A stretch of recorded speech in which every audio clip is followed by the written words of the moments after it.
Well, we wish everyone a Merry Christmas, a Happy Hanukkah, Happy Holidays, and a joyful and festive time of the year. This morning we're going to come together and kind of talk not only about Christmas, the Christmas holiday, but in general the celebrations that we find around the solstice, And there's a lot of great symbolism there that it doesn't escape us because it is the darkest night of the year, the longest night of the year. And now I've got the mamas and the papas, the darkest hours just before dawn is playing in the back of my head here. The longest night of the year. And it is very symbolic, and just in terms of the physical world, it is very symbolic. Because if you think of a time when our very existence depended upon growing crops, the fact that the days started to get longer again meant that spring was coming, meant that we could plant. It meant the harvest was coming. It meant that we could sow and we could reap.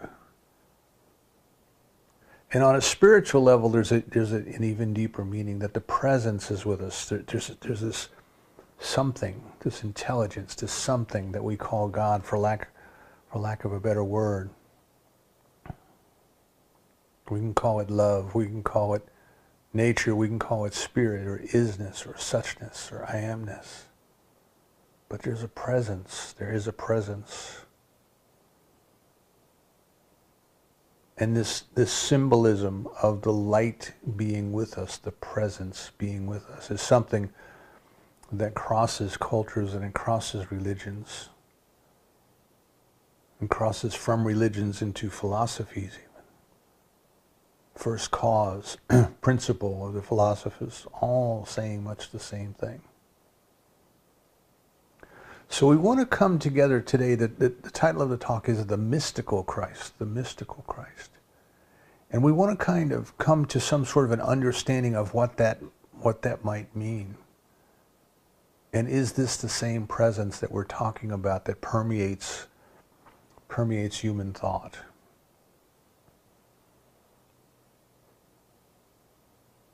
Joseph Campbell, in some of his work, and he was referring to a German philosopher who went before him, and unfortunately I can't remember the name of the gentleman that Campbell was talking about, but he was talking about these primordial ideas or fundamental ideas, that there's some fundamental ideas that permeate human consciousness, and they bubble up in different places in different times, and as they bubble up, they are constructed and colored in the costumes and the characters of that particular culture. So each culture kind of recognizes the same fundamental idea, but they describe it in different terms. They describe it in different ways. So for the Plains Indians, the Iroquois nations who lived off of corn, there was a mythology of where the corn came from, and it came from the gods. And for the South Sea Islanders in the Pacific, for whom coconuts were an important food source, there was a similar mythology that said coconuts came from the gods. Fundamental idea is that the very stuff that we live on comes from some other principle, comes from someplace else. And we see this idea of the presence being with us, and giving rise in different places in different times. Now I'm going to mention a book, and what I will do is I will put the title of the book into the description on the YouTube channel when I repost the video after I get it down. So if you don't remember what I say, you can go back and look at it. But I highly recommend this book. It's called Cosmic Consciousness. Cosmic Consciousness. And the author's name is R.M. Richard Maurice Buck. B-U-C-K-E. Cosmic Consciousness by Richard Maurice Buck. And it was written in the early 1900s, so I believe it's in the public domain now, and it's available in its entirety in a PDF format on the Internet Archive. And Dr. Holmes references this book. And why it is important is what Dr. Buck did. Buck was a psychiatrist, and he had a mystical experience. And he wanted to know what that was, right? And one characteristic of mystical experiences is that they're ineffable, they're indescribable, but that doesn't stop us from trying to talk about them and explain them to other people.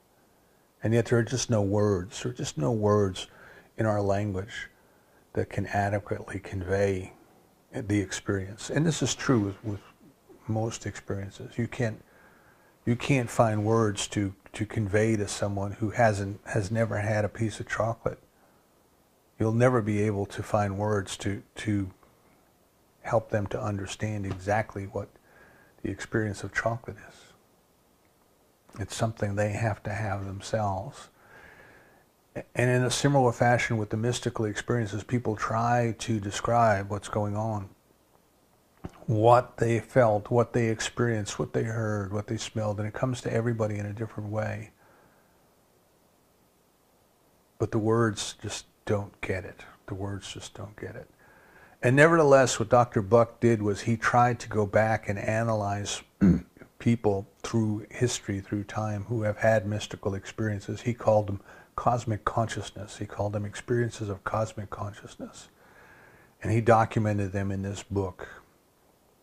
And I think what he was trying to show is that this experience that we might call the mystical experience is more common than we might have believed.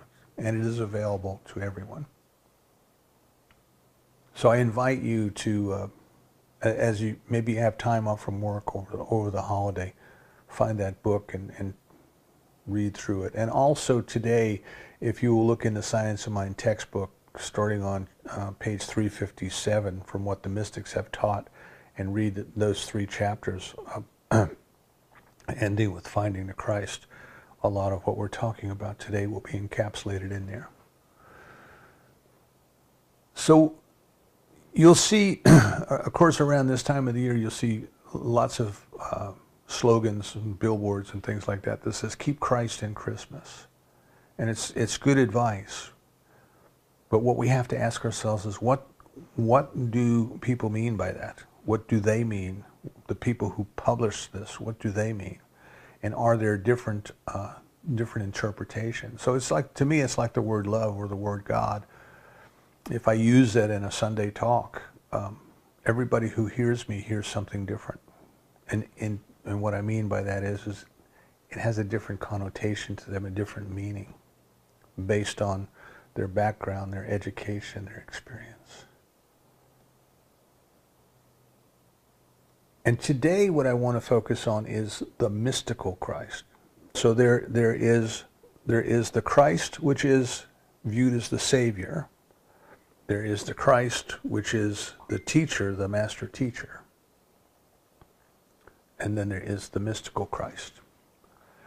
So Christmas, the time of the year of Christmas is as close as I can say. If there was a liturgical calendar that I go by, which there's not, but if there was, Christmas is kind of the culmination of it. We start every January with asking ourselves to challenge ourselves to identify our thoughts and our ideas and our concepts of God. And what is this thing called God? And what does it mean to me? And have I grown any in my ideas in the last 365 days? But at Christmas, we kind of come to the culmination of that year. Right?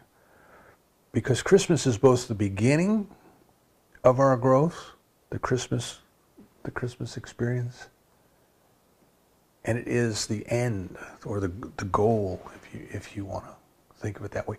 The revelation of St. John in the New Testament. The New Testament ends with the revelation. John has this experience. John has this experience of God.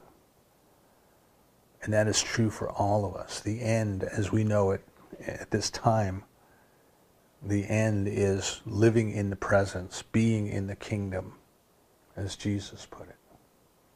So we want to talk a little bit about the different ideas of what the Christ is. And remember, we're not saying anyone is wrong or anyone is right. These are different experiences that we all go through as we mature through our different levels of consciousness. And by the Christ, I mean the presence of God within. That's what I mean. The point where the divine becomes human. The Christ. Not a last name of somebody who lived a long time ago, but it was a title, the Anointed One. And the anointing of oil was symbolic. The presence of God is here. But the way that I'm using it today, just so you understand where I'm coming from, is the Christ is the experience of the presence of God within us. When we have that experience, we are in the Christ consciousness. When we live in that experience, we are living in that Christ consciousness.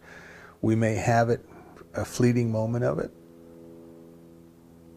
and then we go back to more ordinary consciousness, or we may stay in it for extended periods of time. That mystical experience, when we are consciously aware, I think Dr. Holmes said, consciously aware of the experience of the presence of God. When we are consciously aware of the experience of the presence of God, that is the mystical Christ, the mystical experience that I'm talking about. But as we go through life, we kind of gravitate towards it, and we gravitate away from it, we gravitate towards it. It's kind of like Rumi says, it's the moth trying to get to the flame. And so the moth will continue to go towards the flame. And if you have a glass over the lantern, the moth will continue to beat up against that glass. It's just drawn to that flame. And if one day you remove the glass and the flame is exposed, the moth will fly straight into the flame. And Rumi, being the mystical poet that he is, says he does that, the moth does that for the ecstasy, the bliss of that moment of uniting with the flame, even though the physical moth will cease to exist. It gladly gives up that experience for the ecstatic moment of unity. So Meister Eckhart, who one of my friends sent me an article during the week about Meister Eckhart and why he appeals so much to people today, even though he lived around 1300 in Germany. And the drift of the article was that Meister Eckhart spoke to spirituality, not so much to religion, but more so to spirituality. And I'm going to explain that quickly. But he encouraged people to go within and to find the love and the presence of God within. That's what he did. And that's what speaks to people 700 years later. Go within. The same message in the New Testament from Jesus. Go within. Seek ye first the kingdom. Go within. Go inside. Close the door of your prayer closet. Find the presence of God.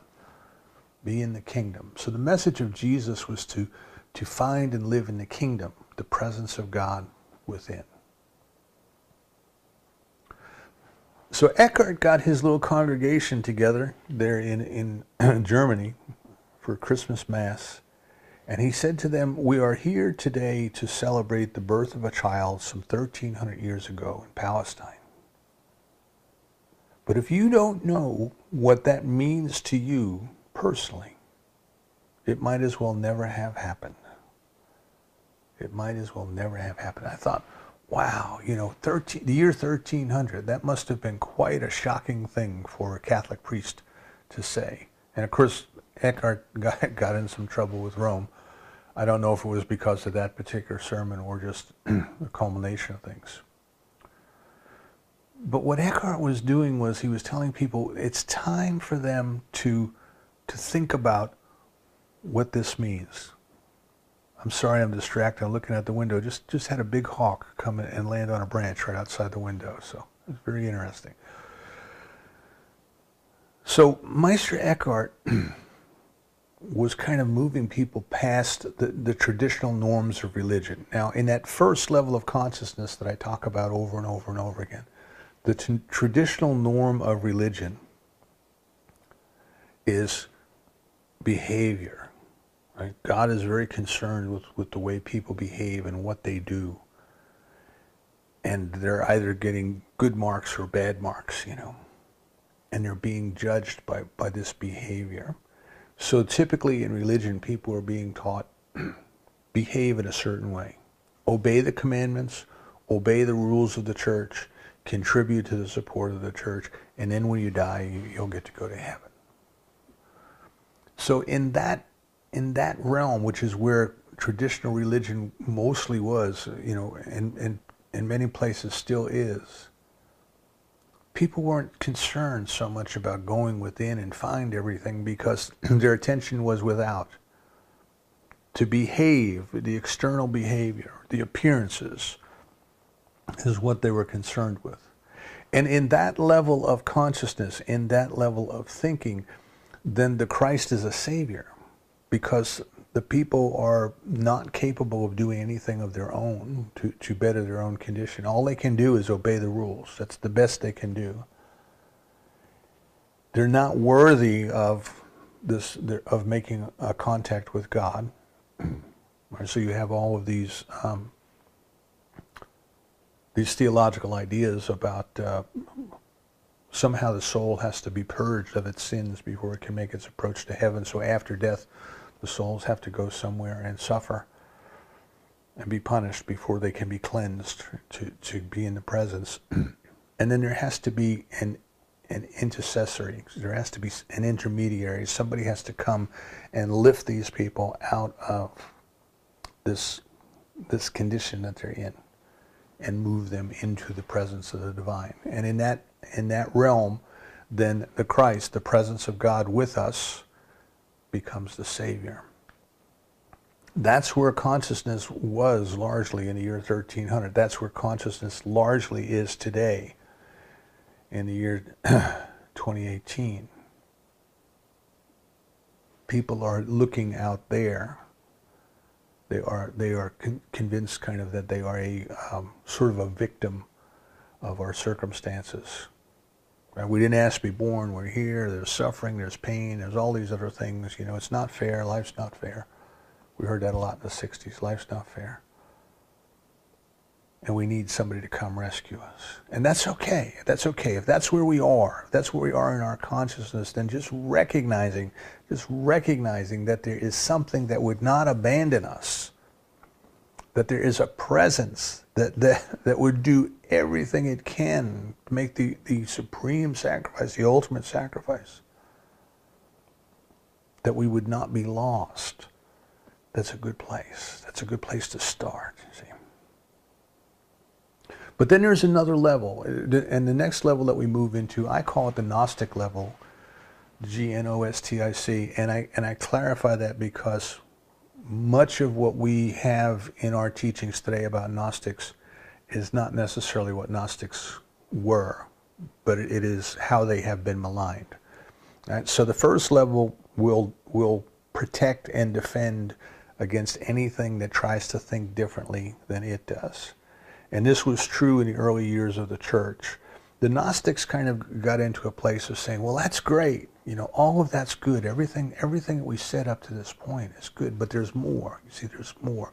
It's not just about the way we behave. We have to understand more of what our relationship with God is all about. We need to read, we need to study, we need to engage in spiritual practice, we need to meditate, we need to be still and know. So if you stop and think about it, the religions of the world as we know them are based on somebody else's experience of the presence of the divine. That's what religion is. It is a dogma and a creed that is built around somebody else's experience of the divine. Moses experienced the burning bush. Right? Mary experienced the angel Gabriel. Jesus experienced the presence of the Father within. Paul got knocked off his horse and he experienced the risen Christ. Remember, Apostle Paul never met the man Jesus, but he experienced what he called the Christ, the risen Christ. And Paul was largely responsible for the spread of Christianity. In Islam, excuse me,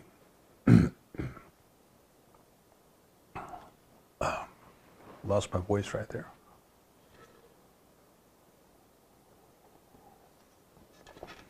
Excuse me. In Islam, Muhammad experienced the presence of the angel in the cave. See? In the Mormon tradition, Joseph Smith experienced the presence of the angel. So all of these different religions, if we step back far enough, and I'm not criticizing anyone or calling anybody right or anybody wrong, what I'm pointing out is religions of the world are based around somebody else's experience. Buddha had experienced enlightenment under the tree. So all of these different teachings are about somebody else's experience. The Gnostics start to move into a different realm, and they say, well, instead of just reading about, excuse me, and singing about somebody else's experience, maybe we're supposed to have that experience too. Maybe we're not just supposed to obey the rules, but maybe we should understand why the rules are there to obey. What are the rules really trying to tell us? Is there a deeper meaning here? So Emmett Fox would tell us that if we are functioning at the first level, level 1, and we're the kind of people who would steal each other's stuff, then the commandment that says thou shalt not steal is a good rule of obedience. It's a good rule to live by, right? But people knew that before Moses. There were codes before Moses. You know, inherently human beings know you shouldn't be stealing each other's stuff. But if that's where we are in consciousness, if we need that rule in order to keep us from stealing each other's stuff, then it serves a purpose. But there's a deeper meaning. See, this is when we get into the gnosis, into the Gnostic meanings. And the deeper meaning that Emmett Fox asks us to consider is, you can't steal means you can't have and keep what you don't have the consciousness for. So it just puts you in a whole different way of thinking, a whole different way of being. So the behavior is an externalization of our beliefs, and now we move into Gnosticism, which says maybe we need to know what we believe, maybe we need to change what we believe, right? And in the history of the church, just briefly, when the Gnostic movement started in the early centuries after Jesus was here, there was a great pushback. You know, it was a heresy, and the Gnostics were burned at the stake and or killed, and all of these sorts of things. Maybe not burned at the stake, but killed. But some of the same leaders of the church who persecuted the Gnostics later became Gnostics themselves, because it's an evolution of consciousness, you see. It's an evolution of consciousness. Just a little factoid for you, I'll toss out. The Apostles' Creed, I believe in God, the Father Almighty, creator of heaven and earth. That was a loyalty oath. That was a test that was put in. And the church founders believed that if people stood alongside one another and said that prayer out loud, that the Gnostics would not be able to say it because they had a different way of believing. And the Gnostics were perfectly fine with it because they just interpreted the words differently. So to some people, for example, the Father might be, you know, a humanoid figure sitting on a throne, and they would be okay with that. To the Gnostics, it might be the Father is the life principle itself. That's just a different semantics, just a different way of thinking. But in this second level of thinking, in Gnosticism, see, then the Christ becomes the teacher, the master teacher, the way shower. You'll hear people say this. You'll hear this sometimes in prayers, that Jesus is the master teacher. And again, I would say it's the Christ that's the master teacher. Jesus, the person. The Christ, the presence of the divine within. So we are not just to blindly obey and follow the rules. I mean, as good as they are, and we do want to follow them, there's more when we move into the Gnostic way. And so instead of life being done unto us in that first level, now we start to realize that we are kind of partially responsible for our experience, that we have to be more active than to just rely on somebody else excuse me, to conduct ceremonies and rituals on our behalf, right? Which is what a lot of religion at that first level is all about. Somebody else. I've been to religious services for different teachings, and in some of them, the people who were there were totally totally inattentive to what was going on. They were in conversation with one another. They were passing food around. They were playing with the children. It was like they were there, but everything that was happening up front was between the officiant who was conducting and God, and it was kind of like really didn't touch the people that were there. That's the kind of thing I'm talking about. Somebody else is doing something on our behalf. But in Gnosticism, we say, no, there's more to it than that. I have to develop my consciousness. I have to learn. I have to grow. I have to perform my spiritual practice the same way that the people who had these experiences that I learned about in religion, to make myself available to those same experiences. And that was a tough one. I remember as a child growing up, and we would be reading about the saints and the wonderful experiences, the blissful experiences the saints had. And I went to one of my teachers and I said, "Can we have these experiences?" I was a little guy. I was, let's see what grade this would have been. This might have been 5th grade, I think. And the teacher said, "Well, no, you don't understand. See, these were saints who were chosen by God to have this experience. They devoted their life to God. They lived in a cloistered environment where they spent their entire day in prayer and meditation. And you're just a boy whose dad works for the phone company. So no, the best you can do is follow the rules." But a Gnostic would say, yes, of course you can have that experience. That is your destiny. See, that is what it's all about. And I'm still looking out the window, and while I'm talking about mysticism, this hawk is still sitting right outside the window. This is just absolutely incredible. Now we move to the next level. So the first level, then, the Christ is the Savior, right? So what is it that saves us from humanity? It is the awareness of the presence of God within, the experience of the presence of God. Maybe at level 1 it's more awareness than it is experience. Level 2, we start to make ourselves available to that experience. Maybe we have glimpses of it. And so we start level 2 with a lot of reading and a lot of studying and a lot of discussion, a lot of growing and a lot of practice, and it's wonderful. And then something happens and we start to have little glimpses of these experiences ourselves. As Dr. Holmes tells us, at some point, the only one who can teach us is the beloved itself. So all of the books and all of the lectures and everything else, they're good.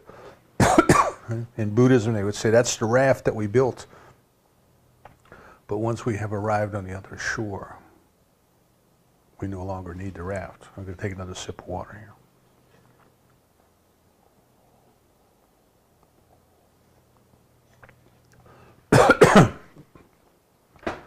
And then we start to get into the mystical level. And that's what this is about today. The mystical level is when we fully experience the presence of the divine. Not just in us, you see. Because to say that something is within me is to say that there's me in it. And you remember I told you the Sufi teaching story about the man who died and went to heaven, knocked on the door. Excuse me. And God said, "Who is it?" And he said, "It's me." And God wouldn't let him in. Until finally he said, "It's thee." And God said, "There's no room for both of us in here." So we start to have these experiences and we think something is happening to me. Something is happening within me. And it's okay. It's a place to start. Right? But then we come to realize that something is happening as me. As me. This is the I and the Father are one. There's no longer a me.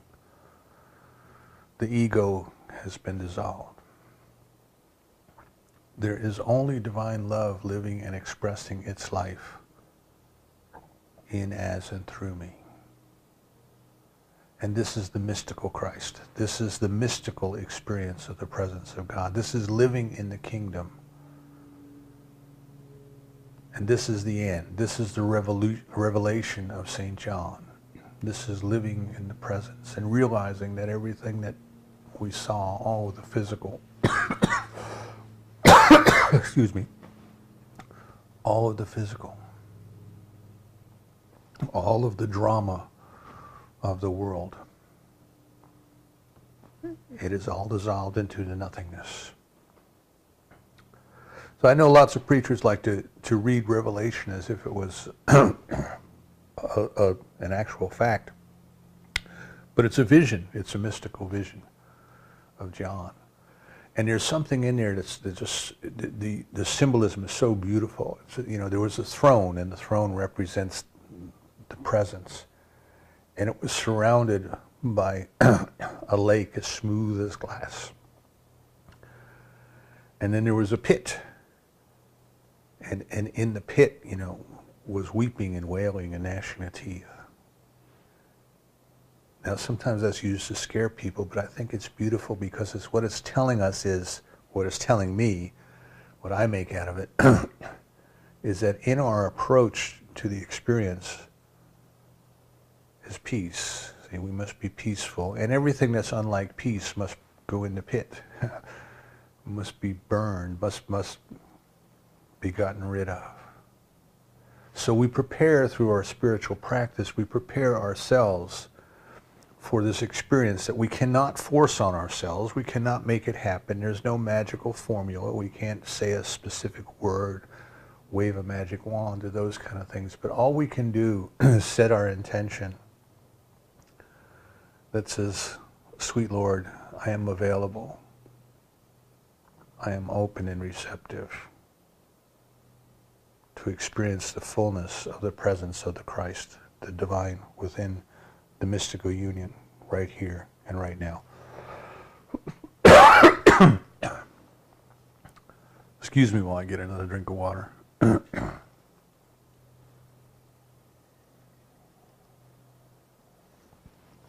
that bird's still sitting out the window just looking at me. So this mystical union, you'll, if you read the lives of the saints, you'll hear them talk about the mystical union. The mystical union. This mystical union is the end. It is what our growth is geared towards. It is why we read. It is why we study. It is why we spend time in our spiritual practice. But the Christmas is the beginning. It is the beginning. So if you think about the mythology in the Christmas story, it is a beginning. It is the birth of a child. It is the birth of our awareness of the presence being with us. It is the light staying an extra day. It is the oil in the lamp burning an extra day. The presence of God is with us. It is with us. So Mary is praying at night, and the angel comes to her. The angel is a divine idea. She has this divine idea that the presence of God is within. And she tells the angel, "I don't know, how can this be? I don't understand this. This is more than I can comprehend." And in the story it's given to us, she's about to give birth to a child, and she says, "How can this be? I'm not married. I don't know men. How can this be?" The symbolism there is that this presence of God within us is not something human beings can create. It didn't happen in an ordinary way. It didn't happen in a human way. It's something that the presence itself makes happen. The presence has always been within us. We're just not always aware of it. We haven't taken time to be quiet at night in our solitude, in our prayer, to hear the angel when it speaks to us. See? So that's kind of symbolism number one. When the child comes, it's born into a stable. And the animals and the filth of a stable, you've been into a stable, I'm sure. They're not the cleanest places in the world. This presence comes as a child into these worldly conditions, but Children don't judge. Children don't complain. You know, they accept their family. Which, of course, when we get to be 40, then we start to say, what? What kind of family was that? But they accept their family. So this presence of the divine, as it starts to gain hold in us, our awareness of and our experience of the presence of the divine, as it starts to take hold, it comes to us without judgment. It doesn't condemn. It doesn't complain. It's just there. And it wants to be loved. It wants to be nurtured just like any other child. The fact that it is put into a manger, which is where the animals feed, and the fact that the authors of the story have the baby born in Bethlehem, the city of the bread. Excuse me. What feeds the world is this presence of the divine within. That is why we are alive. That is why we are here. That is what has created us out of itself.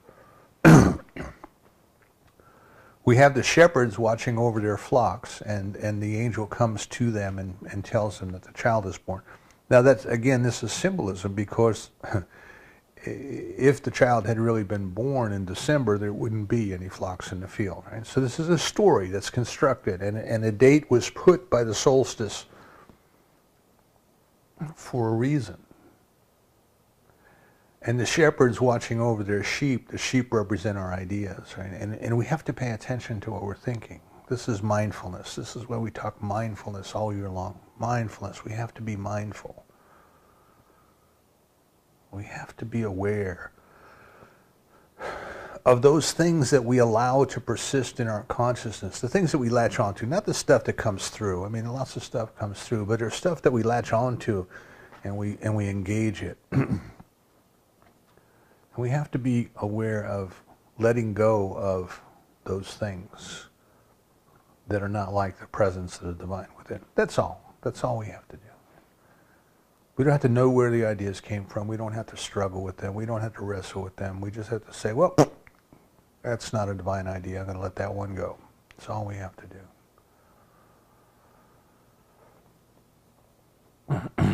We also have King Herod in the story, and King Herod represents our ego, and King Herod is, you know, when the ego starts to realize that there is a presence of the divine within it.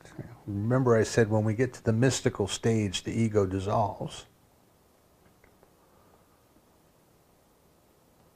So when the ego first becomes aware of what's happening, this is why people, we resist meditation. You go into meditation to sit and not get entangled with the thoughts of the ego. And the ego keeps giving us stuff to worry about. So King Herod then wants to kill the Christ within. The ego wants to downplay our spirituality. It's a symbolism that we have there.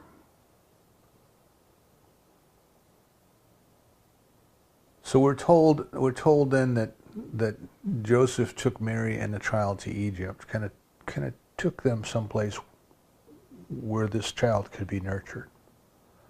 And this is what you and I want to do. We want to go into our prayer life. We want to take time just to be at home with the beloved. Joel Goldsmith, in his teaching of the Infinite Way, he tells his students to meditate 5 times a day. 5 times a day.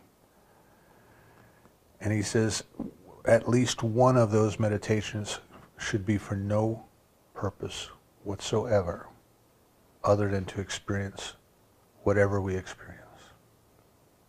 No agendas, no expectations, no desired outcomes. Just sit and be still. Just sit and be still. We have to do the spiritual practice. We have to do the spiritual practice. We can't just try to physically behave as good people in the world. That's a given, because once we start to recognize that there's only one life and we are all part of it, I cannot steal from another, because I'd be stealing from myself. I wouldn't do that. See? We don't need the rules anymore because the rules are written in our hearts. The rule is love. Augustine said there's only one commandment: love, love, love. So we take our time, we nurture the presence that we have discovered within, that when it came to us, it came like a small child, but then it grows. It grows in strength, it grows in wisdom, and it grows to the point where the mystical experience, is what rules our lives. This is the mystical Christ, the mystical experience. So as you go into this Christmas holiday this year, as you go into this time of the year, I invite you to to ponder what Eckhart told his congregation in 1300. If you don't know what it means to you personally, it might as well never have happened. What does it mean to you personally? To me, it means the presence is already here. It is already within. Our evolution is coming to discover that to a greater and greater degree. Every day, every minute. And that's what Merry Christmas means to me. May you find and live in the experience of the presence of the mystical Christ that is already within you. And so it is.